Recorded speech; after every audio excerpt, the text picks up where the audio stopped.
Now, Texas Congressman Mark Veasey, a Democratic member of the House Energy and Commerce and Armed Services Committees. Welcome back to the broadcast. Let's get into this here. Let's talk munition bombs first, because nearly 24 congressional Democrats, Barbara Lee included, who we just heard from, urging the president not to send them to Ukraine for concerns about civilians. Ukraine's defense minister says these weapons are not going to be used in Russia, nor in urban areas. So where do you stand on this, sir? Send them or don't send them? Alex, I say get those those cluster munitions over to the Ukraine as quickly as possible. The Russians are already using these cluster munitions. They've used them in about 10 out of the 24 regions in Ukraine. And, you know, Gary, your reporter mentioned about the dud rate. Well, I will tell you that the dud rate of U.S. Munitions are going to be much lower than the ones that the Russians are using right now. The Russian cluster munitions have already killed 215 civilians. I was in Vancouver, Canada this past weekend, and I'm on the Helsinki Commission, and I spoke with members of parliament from the Ukraine, and they told us that they absolutely need these munitions in order to be able to stave off the Russians and push them back even further. Okay, point well taken. Thank you for giving us where you stand on that. Let's meantime talk about the president. You know he's heading to Lithuania for the NATO summit, where Russia's war will certainly be, the war with Ukraine, a major focus there. So how critical could these meetings be in efforts to end this conflict? What are your expectations? I'm glad that we're having discussions, particularly with other states from around that region. I think that they want to hear from us. They are looking towards our leadership, particularly when you consider the absence of leadership that was exhibited under the Trump administration. And so it's good that we're having those. But as far as actually ending this conflict, I think that only Putin knows when this is going to end. And that yet remains to be seen.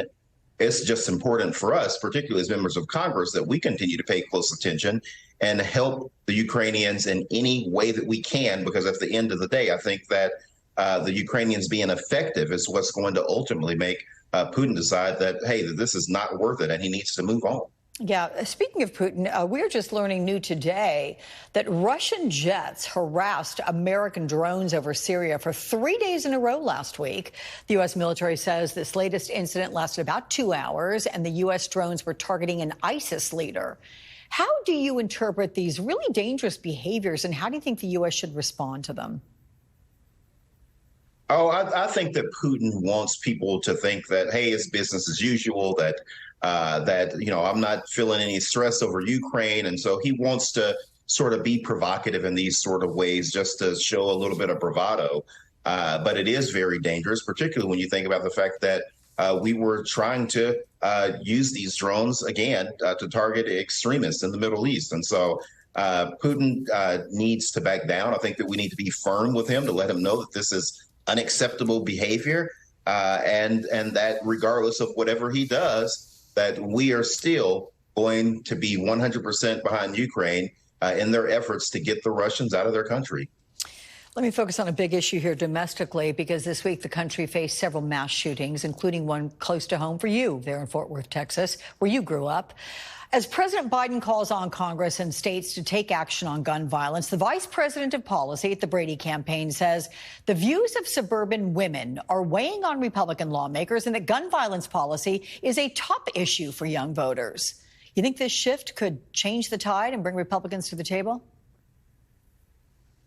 Well, first, Alex, let me tell you that shooting and those killings hit me heavy. That's the neighborhood that my mom grew up in. Okay. My grandparents moved to Fort Worth from Corsicana, Texas in 1949, 1950. My mom is the 7th out of 9 kids, and she was actually born in a house in that community. They all went to Como High School, and that hurt me when I saw what happened. That time, that 3rd of July, the day before the 4th, that is the time for the community to get together and barbecue, and people shoot fireworks and have a good time.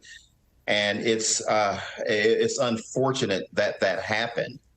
With that said, I don't think that Republicans are going to be willing to work with us. The problem with this current reckless radical Republican majority that we have in Congress right now is that their Republican primary voters just don't want there to be any action at all when it comes to gun safety. And what I say is that for individuals that committed these murders and these shootings in Lake Como on July the 3rd, we need to make it harder for people like that to get guns.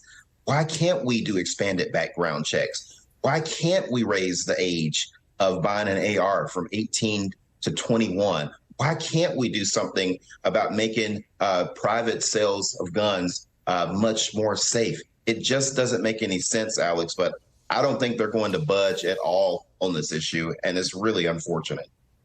I've been shaking my head through all of this. It doesn't make any sense. You are darn right on that. Mark Veasey, thank you so much for your time.